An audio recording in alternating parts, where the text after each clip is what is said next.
Mon cher Philippe, dernier article. Là, c'est un peu pour vous sortir de la COVID. Là, je ne veux pas vous laisser dans l'ambiance covidienne, le bolchevisme sanitaire, le complot chinois. Là, c'est drôle. Là, on va rigoler quand même un petit peu.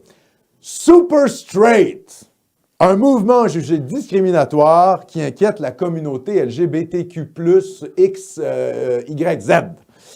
Des personnes hétérosexuelles se revendiquent comme super hétéros, super straight, sur les réseaux sociaux.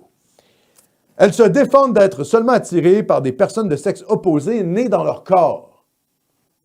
Et donc jamais par des personnes trans. Ah, bon. Après des années de combat, les activistes LGBTQ+,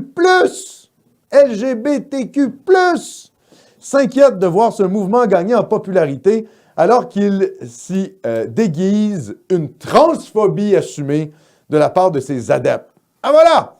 Donc les super straight, ça serait des transphobes. En fait, c'est des gens qui sont attirés par des femmes. Hein? Ils ne sont pas attirés par des hommes qui ont subi des changements de sexe.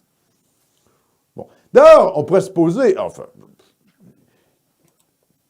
savez, la déconstruction, ça mène à ça. Ils ont voulu faire éclater les sexualités.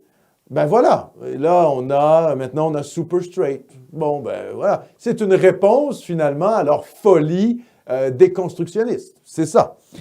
Monsieur Desmarais, donc le président du lobby LGBT Émergence, soutient que ces affirmations peuvent donner des munitions à certains pour narguer les personnes trans qui éprouvent déjà plus de difficultés à rencontrer des partenaires et former un couple.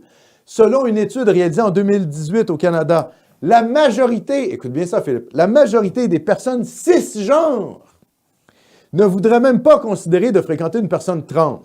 Près de la majorité des participants hétérosexuels ont dit qu'ils excluaient les personnes trans de leur potentiel partenaire amoureux. Donc là, je ne sais pas si vous comprenez ce que ça veut dire. Là, ça veut dire que, en fait, les gens normaux, quand on leur dit ouais, mais vous ne voulez pas être en couple, en fait, avec un transsexuel qui a probablement des problèmes de santé mentale, c'est vu aujourd'hui comme discriminatoire. Je suis désolé, là, sortez de votre folie. Là. Bien sûr que les gens sont attirés par des gens de l'autre sexe et ils ne veulent pas que ça soit des transsexuels. En général, c'est plutôt des gens qui ont des problèmes de santé mentale. Et je veux dire, qu'est-ce que c'est que ce délire fou furieux de nous imposer des luttes sociétales marginales? OK, les transsexuels, là, c'est quoi le pourcentage de la population, là? C'est 0,1 %, genre, là, un truc du genre, là.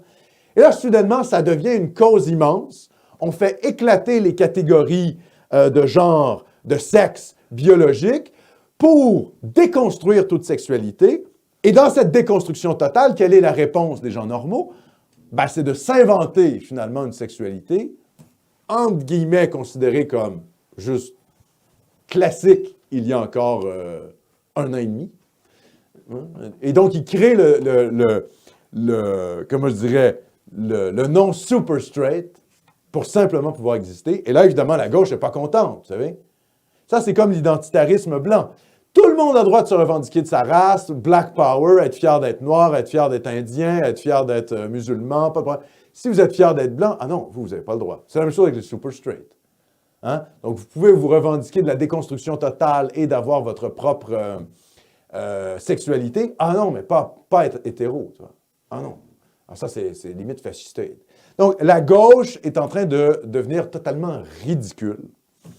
Et il faut accélérer. Ça, c'est l'accélérationnisme de la part de ces gens-là qui ont créé le mouvement Super Straight. C'est pour montrer, finalement, les contradictions internes des revendications des minorités sexuelles, LGBT, post-queer, W, X, Y, Z. Et la preuve, c'est que ça fonctionne très bien. Bon. Parce que là, ils sont, finalement, les lobbies de la déconstruction sont poussés dans les câbles et finalement, il y a leur logique leur revient en pleine tête. Donc voilà. Super straight, c'est la nouvelle mode, c'est le fruit de la déconstruction.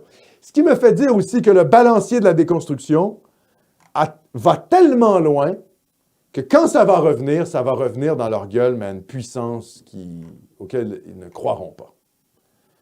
Et là, quand on va être au pouvoir, là, croyez-moi, tous les départements d'université qui ont fait ça Là, il y a on du va en monde finir avec il y a eux. du monde qui ne comprennent pas là, dans le chat là, qui nous disent que le Super Straight, c'est une idée qui vient d'un troll de 4chan. On n'en a rien à foutre. C'est la réaction qui est importante. Ah oui, On n'a rien exactement. à foutre que ça vienne de qui que ce soit de notre gang. Là. Ah non, mais ça... C'est la réaction qui a marché. Ah non, mais ça fonctionne à fond. Ben oui, ça a fonctionné à Ça fond. fonctionnait à fond la Ah case. non, hey, chose, Ben, C'est de la... compris plus que toi. Là. Mais c'est de l'accélérationnisme. C'est exactement ce que c'est. Ça accélère la chose. C'est pour mettre en face des déconstructeurs LGBT le ridicule de cette espèce d'évaporation de la sexualité où finalement, il y a tellement une multiplication des catégories d'identité sexuelle que finalement, chaque personne finalement, chaque personne finit par avoir sa propre orientation sexuelle, tellement ça devient débile. Donc, la gauche est en train de se phagocyter d'elle-même. Et c'est une très bonne chose pour nous, parce qu'elle a juste l'air ridicule. Elle a l'air ridicule. Elle est obligée de sortir pour nous dire, oui, mais en fait, accepter des personnes trans, ça devrait être... Alors que je veux dire, les gens ordinaires en ont strictement rien à foutre de toutes ces conneries de la déconstruction.